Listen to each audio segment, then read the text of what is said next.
Halo teman-teman semuanya, welcome back di channel DR Tutor. Oke, kita lanjutin lagi ya belajarnya. Kali ini aku mau ngelanjutin bahas soal tes skolastik untuk materi penalaran matematika ya teman-teman ya.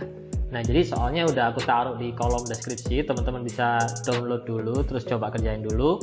Nah, nanti kalau udah selesai baru lihat video ini untuk cek pembahasannya. Oke, ya udah kalau gitu langsung aja ya. Kita mulai kerjain soal yang pertama guys.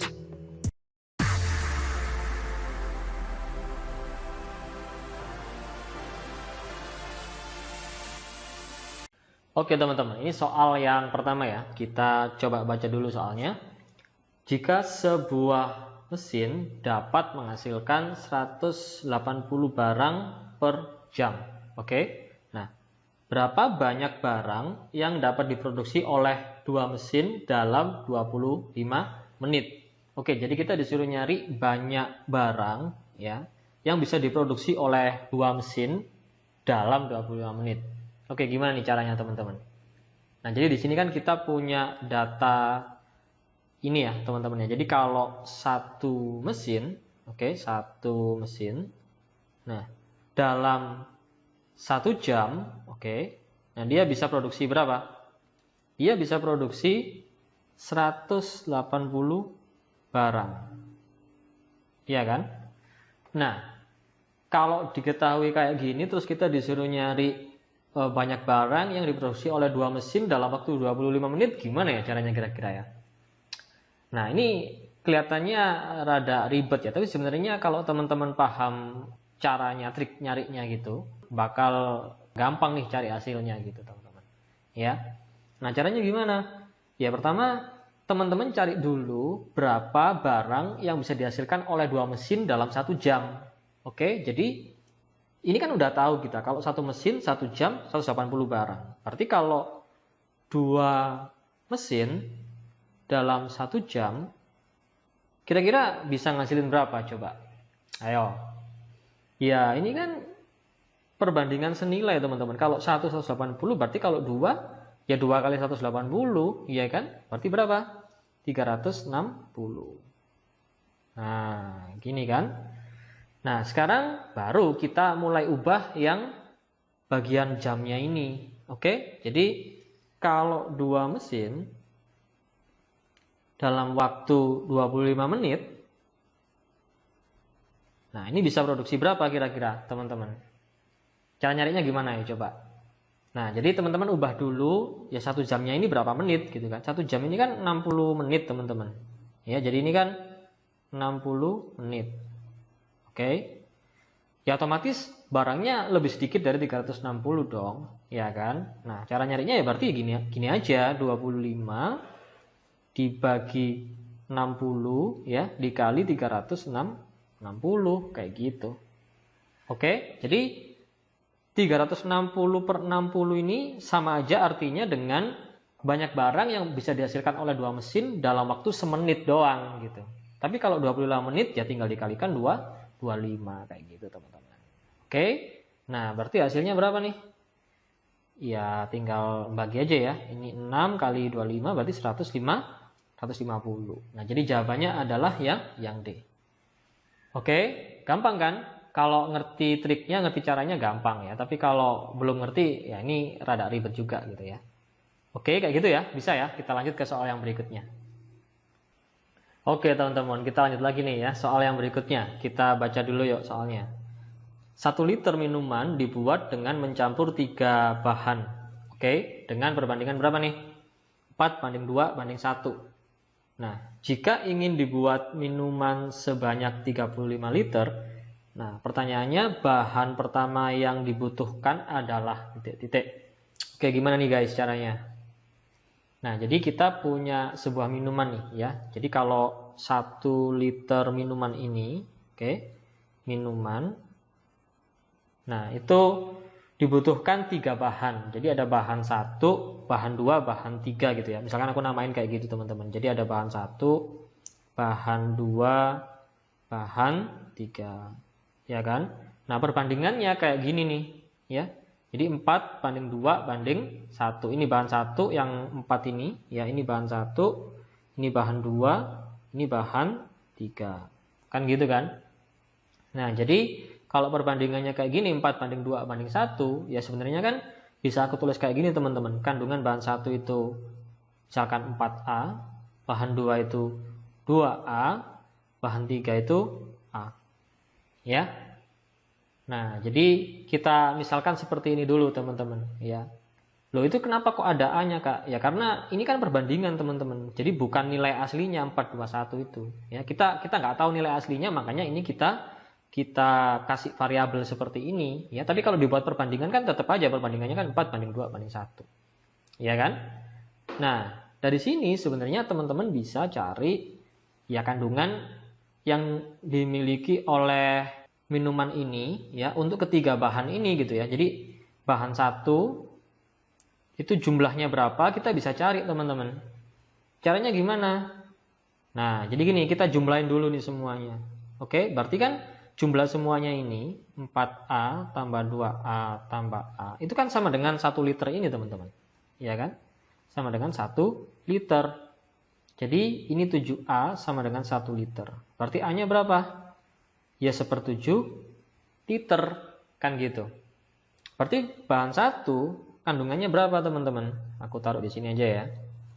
Nah, di sini jadi bahan 1 kalau misalkan jumlah minumannya 1 liter, ya udah berarti 4A. Oke. Nah, berarti ini berapa? Ya 4 kali 1/7, ya kan? Alias 4/7. Nah, ini jumlah bahan 1 untuk 1 liter minuman. Ya, jadi ini untuk 1 liter minuman. Gitu kan? Nah, dari sini kalau kita mau cari kandungan bahan 1 atau bahan pertama, kalau jumlah minumannya 35 liter kan ya udah gampang banget. Ya kan? Jadi kalau minumannya sebanyak 35 liter, ya tinggal ngaliin aja kan? Ya. Untuk 35 liter minuman, ya udah berarti ya 35 dikaliin 4/7 gitu doang, teman-teman. Ya. Coret-coret, ini 5, ya berarti ini 20. Nah, jadi yang E. Kalau misalkan pertanyaannya yang lain, bahan 2, ya teman-teman tinggal kalikan dengan ini kan, A-nya kan.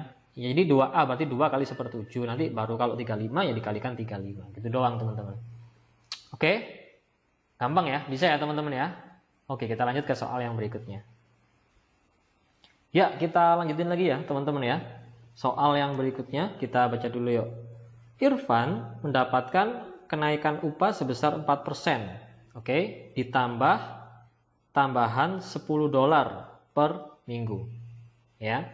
Nah, jika gaji Irfan setelah kenaikan upah itu adalah $166 per minggu, oke, pertanyaannya gaji Irfan mula-mula adalah berapa? Nah, jadi kita disuruh nyari gaji Irfan mula-mula.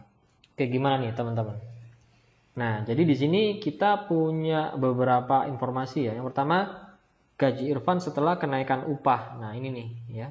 Nah, ini misalkan aku namain B gitu ya, teman-teman ya. Sedangkan gaji Irfan mula-mula itu aku namain A kayak gitu.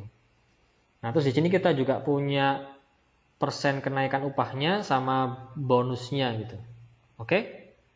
Nah, berarti kalau kita mau cari A gimana nih, teman-teman? Nah, jadi untuk soal ini ya sebenarnya nggak sulit asalkan ya teman-teman bisa bikin persamaan yang menghubungkan antara A dan B ini gitu loh ya. Nah, jadi sebenarnya kan kita bisa bikin persamaan untuk nyari B teman-teman ya, gaji Irfan yang baru. Oke, misalkan aku tulis di sini, berarti gaji Irfan setelah kenaikan upah atau B itu kan ya sebenarnya gaji Irfan mula-mula ya kan teman-teman. Terus ditambah dengan apa? Ditambah dengan ya kenaikan upahnya ini. Kan 4% nih. Ya berarti ditambah 4% dikaliin A. Ya. Nah, jadi ini kenaikannya. Jangan lupa untuk ngaliin dengan A. Ya. Oke. Nah, setelah itu baru ditambah dengan ya tambahan $10 ini. Jadi selain naik 4% dari gajinya semula, dia juga dapat tambahan $10. Jadi ini mesti ditambah dengan 10. Nah, sebenarnya kalau teman-teman bisa bikin persamaan ini, ya udah dapat gitu. Kita bisa nyari A-nya, teman-teman. Oke.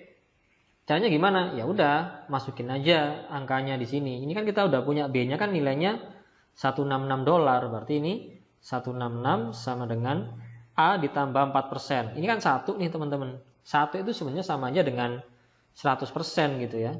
Jadi ini aku tulis 100% sebenarnya juga nggak apa-apa teman-teman ya.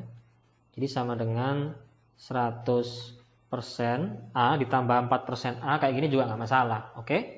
Berarti ini 104% A ditambah dengan 10. Ya, 10-nya bisa teman-teman pindah ke ruas kiri, jadi dikurangin kan 156.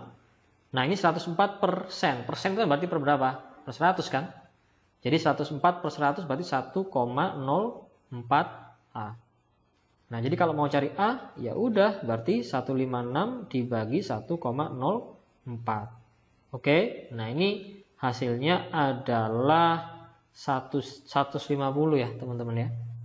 Kalau teman-teman hitung nanti dapat 150. Nah ya udah berarti gaji Irfan mula-mula sebelum kenaikan itu adalah 150 dolar. Oke, nah jadi jawabannya adalah yang V. Kayak gitu ya teman-teman ya, bisa ya. Kita lanjut lagi ke soal yang berikutnya. Oke teman-teman, lanjut lagi ya soal yang berikutnya. Kita lihat dulu ya soalnya. Jika uang Aaron ya bertambah sebesar 3 dolar, jumlah uang Aaron ya akan bernilai 2 kali uang Wei Chong. Oke. Nah, jika uang Aaron berkurang 4 dolar ya, jumlah uang Aaron akan bernilai sama dengan uang Wei Chong. Oke. Nah, pertanyaannya adalah jumlah uang yang dimiliki oleh Aaron dan Wei Chong adalah titik-titik. Nah, gimana nih teman-teman? Oke, jadi untuk soal ini ya, sama seperti sebelumnya, kita mesti bisa bikin persamaannya atau model matematisnya kayak gimana gitu teman-teman. Ya. Nah, jadi biar gampang di sini aku misalin dulu. Oke, jadi jumlah uang dari Aaron ya. Misalkan aku namain A ya, kemudian jumlah uang dari Wei Chong. Oke, misalkan aku namain W. Oke. Nah, jadi kalau dari kalimat pertama ini kan kita bisa bikin modelnya teman-teman ya. Jadi di sini kan disebutin kalau jika uang Aaron bertambah 3 dolar, berarti gini kan, A ditambah 3. Oke. Nah, nanti nilai uangnya Aaron yang setelah ditambah 3 dolar ini kan bernilai 2 kali uangnya Wei Chong. Berarti ini sama dengan 2 W. Kayak gitu, teman-teman. Ya. Nah, kemudian yang berikutnya persamaannya gimana? Ini kan jika uang Aaron berkurang 4 dolar, berarti A-4 sama dengan nanti jumlah uang Aaron setelah dikurangin 4 ini kan akan bernilai sama dengan uang Wei Chong, berarti ini sama dengan W. Nah, udah gini doang teman-teman. Ini kan sebenarnya simple banget ya. Persamaan linear 2 variabel gitu doang. Oke ya, cuman diterapkan di konteks kehidupan sehari-hari kayak gitulah ya. Nah, kita disuruh nyari jumlah uang yang dimiliki Aaron dan Wei Chong. Berarti pertanyaannya itu sebenarnya kan A ditambah W. Ya berarti kita mesti cari satu-satu gitu kan. A-nya berapa, W-nya berapa. Oke, nah ya udah, sebenarnya ini bisa langsung kita kurangin aja teman-teman. Ya, karena ini kan koefisien dari A untuk persamaan 1 dan 2 kan udah sama teman-teman ya. Jadi ini kalau kita kurangin ini A base, kemudian ini 3 dikurangin min 4. Min ketemu min jadi plus, berarti ini tuh 7. Ini 2W dikurangin W berarti tinggal W. Nah, kita dapat uangnya Wei Chong itu 7 dolar. Ya. Kalau mau cari uangnya Aaron gimana? Ya masukin ini ke persamaan 1, ya kan? Berarti A ditambah 3 sama dengan 2W. 2 kali 7, 14. Dimasukin di persamaan 2 juga nggak masalah sebenarnya teman-teman ya. Malah lebih gampang dimasukin di persamaan 2 sepertinya. Tapi ya udahlah, ini udah terlanjur aku masukin sini. Ya udah nggak apa-apa, kita cari dari sini. Berarti A-nya 14 dikurangin 3 berarti 11 dolar. Nah, kalau kita disuruh nyari jumlah uang dari keduanya, Aaron sama Wei Chong, ya berarti A-nya tadi 7, sorry, A-nya 11, W-nya tuh 7. Berarti ini berapa? Ya, $18. Nah, jadi jawabannya adalah yang C. Oke, ini kurang dolarnya ya, teman-teman ya. Oke, jadi di opsinya ini kurang dolarnya. Oke, gitu ya. Bisa ya, teman-teman ya. Kita lanjut lagi ke soal yang berikutnya, teman-teman. Oke guys, lanjut lagi soal yang berikutnya. Kita baca dulu ya soalnya. Balapan sepeda motor, dijadwalkan akan dimulai pada pukul 16:10, Namun pada kenyataannya acara balapan justru mundur 10 menit dari jadwal semula. Nah, jika sepeda motor yang mencapai finish pertama, ya, jadi sepeda motor yang mencapai finish pertama membutuhkan waktu sejam 15 menit setelah balapan dimulai, ya. Dan sepeda motor yang mencapai finish di urutan kedua tiba 15 menit setelahnya. Nah, pertanyaannya apa, teman-teman? Pertanyaannya, maka sepeda motor yang finish pada urutan kedua melewati garis finish pada pukul titik-titik. Oke, ini kelihatannya ribet, tapi sebenarnya enggak, teman-teman. Ya, supaya enggak kelihatan ribet, teman-teman bikin ininya dulu, bikin timelinenya gitu ya. Jadi ini kan rencananya kan, rencana awalnya, rencananya itu kan dimulai pukul berapa? Dimulai ya pukul 16:10 kan, ya. Nah, tapi kenyataannya mulainya acaranya itu enggak jam segini, ya, tapi mundur 10 menit. Berarti acaranya dimulai jam berapa pada kenyataannya?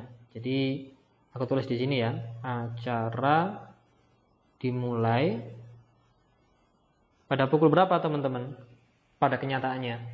Kalau mundur 10 menit berarti jam berapa? Jam 16 apa jam 16:20? Jam 16 pas atau jam 16:20, teman-teman? Ya namanya mundur ya lebih lama dong, ya kan? Jadi ini dimulainya ya jam 16:20. Jadi jangan sampai keliru di sini. Nah, jadi yang namanya mundur itu kan ya berarti molor, teman-teman, ya. Berarti telat dari jadwal yang direncanakan. Jangan sampai keliru, teman-teman, jawabnya ini 16:00. Nah, nanti bakalan salah ke belakangnya. Nah, sekarang ini disebutin ya kalau sepeda motor yang mencapai finish pertama. Jadi ini yang juara pertama nih ya. Juara 1 atau ya udah deh, juara 1 ini ya. Nah, itu waktunya berapa jam nih? Nah, ini kan butuh waktu sejam 15 menit. Jadi 1 jam 15 menit. Nah, yang urutan kedua atau juara 2 itu butuh waktu berapa? Nah, ini kan disebut ya.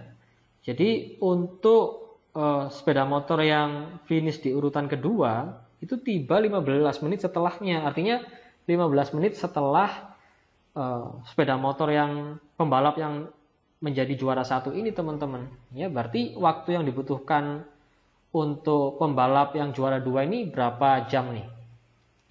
Nah, berarti kalau 15 menit setelahnya ya berarti sejam 30 menit kan? Ya. Jadi 15 menit dari yang pertama gitu. Jadi ditambah 15 gitu. Kebayang ya? Nah, pertanyaannya adalah sepeda motor yang finish pada urutan kedua itu melewati garis finish pada pukul berapa? Nah, ayo gimana nih nyarinya? Ya berarti tinggal nambah doang kan? Jadi 16:20 ini ya.